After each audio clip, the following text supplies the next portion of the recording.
First of all ಎಲ್ಲ ಮಾಧ್ಯಮ ಮಿತ್ರರಿಗೆ ಖುಷಿ ಆಗುತ್ತೆ ಪದೇ ಪದೇ ಈ ಥರ ಸಿಗೋದಕ್ಕೆ. ನಾನು ಒಂದೇ ಹೇಳೋದು, ಯಾವಾಗಲೂ ನನ್ನ ಸ್ಪೀಚ್ ಸ್ಟಾರ್ಟ್ ಮಾಡೋ ಮುಂಚೆ ನಾನು ಅವ್ರಿಗೆ ಥ್ಯಾಂಕ್ ಯು ಹೇಳ್ತೀನಿ. ಯಾಕಂದರೆ 10 ವರ್ಷದ ಜರ್ನಿಯಲ್ಲಿ ಮೀಡಿಯಾದವ್ರು ಇಲ್ಲ ಅಂದಿದ್ರೆ ನಾವು ಆರ್ಟಿಸ್ಟ್ಗಳು ಇರ್ತಾ ಇರಲಿಲ್ಲ. ಸೊ ಹಂಗಾಗಿ ಅವ್ರಿಗೆ ಥ್ಯಾಂಕ್ ಯು.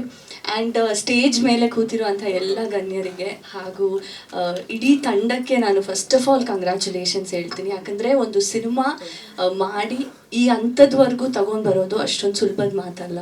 ಸೊ ಅದಕ್ಕೆ ಫಸ್ಟ್ ಆಫ್ ಆಲ್ ಖುಷಿ ಪಡಬೇಕು ನಾವು. ಅದಕ್ಕೆ ಖುಷಿ ಆಗ್ತಿದೆ ನನ್ನನ್ನು ಇಲ್ಲಿ ಚೀಫ್ ಗೆಸ್ಟ್ ಆಗಿ ಕರೆದು. ಒಂದು ಹೊಸಬ್ರು ತಂಡ ಆದ್ರೂ ಐ ಥಿಂಕ್ ಪ್ರತಿಯೊಬ್ಬರು ಸಿನಿಮಾ ಇಂಡಸ್ಟ್ರಿ ಬಂದಾಗ ಹೊಸಬ್ರೇ.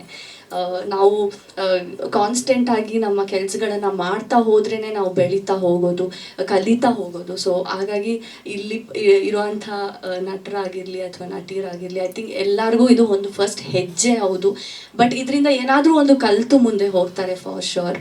ಆ್ಯಂಡ್ ರಾಜಾರಾಣಿ ತುಂಬ ಚೆನ್ನಾಗಿದೆ ಟೈಟಲ್. ಅಂದರೆ ಹುಡುಗಗೂ ಸಪೋರ್ಟ್ ಆಗಿ ಹುಡುಗಿಗೂ ಸಪೋರ್ಟ್ ಆಗಿದೆ, ಹಾಗಾಗಿ ಖುಷಿ ಆಯಿತು. ಆ್ಯಂಡ್ ಸಾಂಗ್ಸ್ ಕೂಡ ಚೆನ್ನಾಗಿ ಬಂದಿದೆ, ಒಳ್ಳೆ ಎಫರ್ಟ್ ಅಂತ ಹೇಳ್ಬೋದು ಎಂಟೈರ್ ಟೀಮ್ ಕಡೆಯಿಂದ. And as a director, as a actor Randhir ಅವರು ಮಾಡಿದ್ದಾರೆ. ಐ ಥಿಂಕ್ ಆ್ಯಕ್ಟರ್ ಆಗಿ ನಾವು ಇನ್ವಾಲ್ವ್ ಆಗಿ ಪರ್ಫಾರ್ಮ್ ಮಾಡೋದೇ ಒಂಥರ, ಡೆಡಿಕೇಟೆಡ್ ಆಗಿರೋದೇ ಒಂಥರ, ಅದು ಏನು ಹೇಳ್ತಾರೆ ಆಲ್ಮೋಸ್ಟ್ ಕಷ್ಟದ ಕೆಲಸ. ಅದ್ರ ಜೊತೆಗೆ ಡೈರೆಕ್ಷನ್ ಮಾಡ್ಕೊಂಡು ಮಾಡೋದಂದರೆ it is not it all easy. So ಅದನ್ನು ನೀವು ಒಂದು ಚಾಲೆಂಜ್ ಆಗಿ ತಗೊಂಡು ಫಸ್ಟ್ ಸಿನಿಮಾಗೆ ಮಾಡ್ತಿದ್ದೀರಾ ರಣಧೀರ್ ಅವರೇ, congratulations and all the best. ಹಾಗೂ ಪ್ರೊಡ್ಯೂಸರ್ಸ್, ಐ ಥಿಂಕ್ ಒಂದು ಸಿನಿಮಾ ಆಗಬೇಕು ಅಂದರೆ ಇವಾಗ ಕನ್ನಡ ಇಂಡಸ್ಟ್ರಿಯಲ್ಲಿ ಏನಾಗ್ತಿದೆ ಅಂದರೆ ಥಿಯೇಟರ್ಗೆ ಜನ ಬರ್ತಾ ಇಲ್ಲ ಅನ್ನೋದೇ ಒಂದು ತುಂಬ ನೋವಿನ ಸಂಗತಿ ಅಂತ ಹೇಳ್ಬೋದು.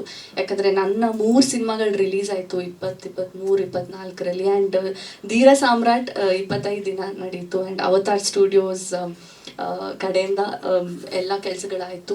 ಆ್ಯಂಡ್ ಅವರೇ ಇನ್ಫ್ಯಾಕ್ಟ್ ನನಗೆ ಇವತ್ತು ಇಲ್ಲಿ ಬನ್ನಿ ಅಂತ ಕೇಳಿದಾಗ ಡೆಫಿನೆಟ್ಲಿ ಬರ್ತೀನಿ ಅಂತ ಅಂದೆ ನಾನು.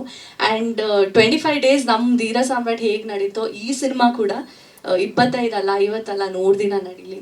ಕನ್ನಡ ಇಂಡಸ್ಟ್ರಿಗೆ ಟ್ಯಾಲೆಂಟೆಡ್ ಜನಗಳು ಬೇಕು, ಒಳ್ಳೆ ಪ್ರೊಡ್ಯೂಸರ್ಸ್ಗಳು ಬೇಕು, ಒಳ್ಳೆ ನಿರ್ದೇಶಕರುಗಳು ಬೇಕು. At the end of the day ನಮ್ಮ ಕನ್ನಡ ಸಿನಿಮಾ ಅಲ್ವಾ, ಸೊ ಬೆಳಿಬೇಕು, ಉಳಿಬೇಕು. ಆ್ಯಂಡ್ ಎಲ್ಲ ಆ್ಯಕ್ಟರ್ಸ್ಗಳಿಗೂ, ಆಮೇಲೆ ಮ್ಯೂಸಿಕ್ ಡೈರೆಕ್ಟರ್, ಆಮೇಲೆ ಬಾಲು ಸರ್ ಕೊರಿಯೋಗ್ರಫಿ ಮಾಡಿದ್ದಾರೆ. ನಾನು ಅವ್ರ ಜೊತೆ ಫ್ಯಾನ್ ಸಿನಿಮಾದಲ್ಲಿ ವರ್ಕ್ ಮಾಡಿದ್ದೀನಿ. ಇನ್ಫ್ಯಾಕ್ಟ್ ಒಂದು ಹಿಟ್ ಸಾಂಗ್ ಅವರು ನನಗೆ ಕೊಟ್ಟಿದ್ದಾರೆ. ಸೊ ಹಾಗಾಗಿ ತುಂಬ ಒಂಥರ ಅವ್ರನ್ನ ನೋಡಿ ತುಂಬ ಖುಷಿ ಆಯಿತು. ಆ್ಯಂಡ್ ಐ ಥಿಂಕ್ ಎಲ್ಲರೂ ಹೆಸರು ಹೇಳಿದ್ದೀನಿ ಅನಿಸುತ್ತೆ. ಶೆನಾಯ್ ಸರು ಇಲ್ಲಿ ಕೂತಿದ್ದಾರೆ, ತುಂಬ ದಿನ ಆದಮೇಲೆ ಸರ್ ಕೂಡ ಸಿಕ್ಕಿದ್ರು. ಸೊ ಒಳ್ಳೆಯದಾಗಲಿ ಇಡೀ ತಂಡಕ್ಕೆ. ನಮ್ಮ ಸಪೋರ್ಟ್ ಐ ಥಿಂಕ್ ಇವಾಗ ಏನಾಗ್ತಿದೆ ಅಂದರೆ OTT ಬಂದಿದ್ದರಿಂದ ಜನ ಎಲ್ಲೋ ಒಂದು ಕಡೆ ಥಿಯೇಟರ್ ಬೇಡ ಹೋಗೋದು, OTTಯಲ್ಲಿ ಸಿನಿಮಾ ನೋಡೋಣ ಅಂತ ಹೇಳ್ತಾ ಇದ್ದಾರೆ. ಬಟ್ ನನ್ನ ರಿಕ್ವೆಸ್ಟ್ ಎಲ್ರಿಗೂ ಏನಂದರೆ, ಸಿನಿಮಾ ಬಂದು ನೋಡಿ ನಿಮ್ಮ ರಿವ್ಯೂ ನೀವು ಕೊಡಿ, ಅಂದರೆ ನಿಮಗೆ ನೀವು ಕೊಡಿ, ಬೇರೆಯವ್ರಿಗೆ ಕೊಟ್ಟು ಹೋಗಿ ಅನ್ನೋದು ಬೇಡ. ಪ್ರತಿಯೊಬ್ಬರು ಥಿಯೇಟರ್ಗೆ ಬಂದು ಸಿನಿಮಾ ನೋಡಿದರೆ ನಿರ್ದೇಶಕರಿಗೆ ಅವರು ಹಾಕಿರುವಂತಹ ದುಡ್ಡು ವಾಪಸ್ ಬರುತ್ತೆ. ಇನ್ನಷ್ಟು ಕನ್ನಡ ಸಿನಿಮಾ ಮಾಡೋದಕ್ಕೆ ಅವ್ರಿಗೊಂದು ಧೈರ್ಯ ಆಗುತ್ತೆ.